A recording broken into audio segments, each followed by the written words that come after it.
এই আসামিরা বিচার চলমান থাকা অবস্থায় মামলার সাক্ষী, বিচারক এবং ট্রাইব্যুনালের সাথে সংশ্লিষ্টদেরকে হত্যা করার, তাদের বাড়িঘর জ্বালিয়ে দেওয়ার হুমকি দিয়েছিলেন এবং সেই দায়ে কিন্তু আসামি শেখ হাসিনার 6 মাসের কারাদণ্ড হয়েছে। তো সারা রাত ধরে আমাদের সকল বিজ্ঞ প্রসিকিউটরগণের নাম্বারে বিদেশ থেকে অধিকাংশই ভারতীয় নাম্বার থেকে তাদেরকে টেলিফোনে কল করা হয়েছে, তাদের নানান ধরে গালাগালি, অশ্লীল কথাবার্তা বলা হয়েছে, গালাগালি করা হয়েছে। এগুলোকে আমরা খুব একটা আমলে নেই না, কারণ একজন অপরাধী যখন বুঝতে পারে যে সে অপরাধ করেছে এবং তার সাজা অত্যাসন্ন, তো তখন সে তার এই জাতীয় আচরণ তার অপরাধ প্রবণতাকে নির্দেশ করে। এগুলোকে আমরা আমলে নিচ্ছি না। অপরাধীরা তাদের চরিত্রই প্রকাশ করছে, কিন্তু তাদের এই সমস্ত দম্ভ, হুমকি, বাংলাদেশের মানুষকে ন্যায় বিচার প্রাপ্তির জন্য তাদের যে আকাঙ্ক্ষা, ন্যায় বিচার প্রাপ্তির জন্য তাদের যে প্রচেষ্টা, এখান থেকে কোনো অবস্থায় এক চুলো হটাতে পারবে না। এই আসামিরা বিচার চলমান থাকা অবস্থায় মামলার সাক্ষী, বিচারক এবং ট্রাইব্যুনালের সাথে সংশ্লিষ্টদেরকে হত্যা করার, তাদের বাড়িঘর জ্বালিয়ে দেওয়ার হুমকি দিয়েছিলেন এবং সেই দায়ে কিন্তু আসামি শেখ হাসিনার 6 মাসের কারাদণ্ড হয়েছে। সুতরাং এটা প্রমাণিত আদালতের মাধ্যমে যে তারা হুমকি ধামকি দিয়েছিলেন, কিন্তু বাংলাদেশের জনগণ, এই প্রশাসন, এই বিচারের সাথে সম্পৃক্ত কেউই এই হুমকিতে ভয় পাননি। তারা তাদের প্রতি আইন সম্মত উপায়ে যে দায়িত্ব অর্পিত হয়েছিল তারা সেটা পালন করেছেন এবং তার প্রতিফলন আজকের রায়। এই বিচার সম্পূর্ণ স্বচ্ছভাবে পরিচালিত হয়েছে। কোনো কর্নার থেকে, ইভেন স্টেট ডিফেন্স লয়ার থেকেও এই বিচারের স্বচ্ছতা নিয়ে, এই বিচারে কোনো ইনজাস্টিস হয়েছে, কোনো জায়গায় মিথ্যা সাক্ষ্য দেওয়া আছে, এই অভিযোগ কেউ কখনো করেনি, করতে পারবেও না।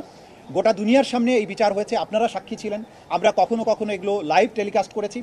পৃথিবীর সবার কাছে আমাদের ওপেন চ্যালেঞ্জ, এই বিচার প্রক্রিয়া স্বচ্ছ ছিল, নিরপেক্ষ ছিল, প্রত্যেকেই আইন অনুযায়ী কাজ করেছেন এবং এইখানে যে কোয়ালিটির এভিডেন্স দাখিল করা হয়েছে, আমরা আবারও চ্যালেঞ্জ করছি, দুনিয়ার যে প্রান্তে খুশি সেখানে যান, যে কোনো আদালতে এই এভিডেন্স গিয়ে হাজির করেন, এই অপরাধীদের একই ধরনের শাস্তি হবে বলে আমরা বিশ্বাস করি।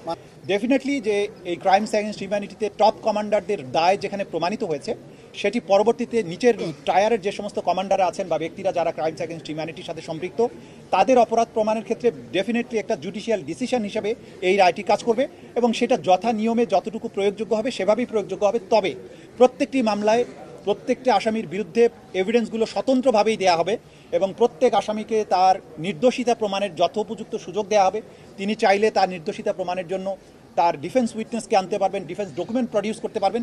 এই রায় একটা নজির হিসাবে কাজ করবে, কিন্তু প্রত্যেকটি আসামি বা প্রত্যেকটি মামলার বিচার স্বতন্ত্রভাবেই অনুষ্ঠিত হবে। 30 দিন সময় আছে আইন অনুযায়ী। আজকের থেকে 30 দিনের মধ্যে তারা আপিল করতে পারবেন, অর্থাৎ আজকের থেকে 30 দিনের মধ্যে তারা যদি এসে আত্মসমর্পণ করেন তাহলে তারা সুপ্রিম কোর্টে আপিল করতে পারবেন। সুপ্রিম কোর্টে আপিল দায়ের হলে আমাদের আইনে পরিষ্কারভাবে বলা আছে, সুপ্রিম কোর্ট সেই আবার আপিলটা পরবর্তী 60 দিনের মধ্যেই নিষ্পত্তি করবেন। সুতরাং সেটা আইনি বিধান। তারা যদি আইনের শাসনের প্রতি শ্রদ্ধাশীল হন, তারা যদি মনে তাদের সাহস থাকে যে তারা ইনোসেন্ট, তারা যদি বাংলাদেশের বিচার প্রক্রিয়া মোকাবেলা করার তাদের সৎসাহস থাকে, আমরা বলবো তারা আসুন বাংলাদেশে এসে এই রায় অনুযায়ী তার আত্মসমর্পণ করে তার রায়কে তিনি চ্যালেঞ্জ করেন সুপ্রিম কোর্টে। তার যদি যুক্তি দিয়ে, তার প্রমাণ দিয়ে তিনি নিজেকে নির্দোষ প্রমাণ করতে পারেন, আমাদের তো কোনো সমস্যা নেই। আইনের গতিতেই চলবে। Thank you.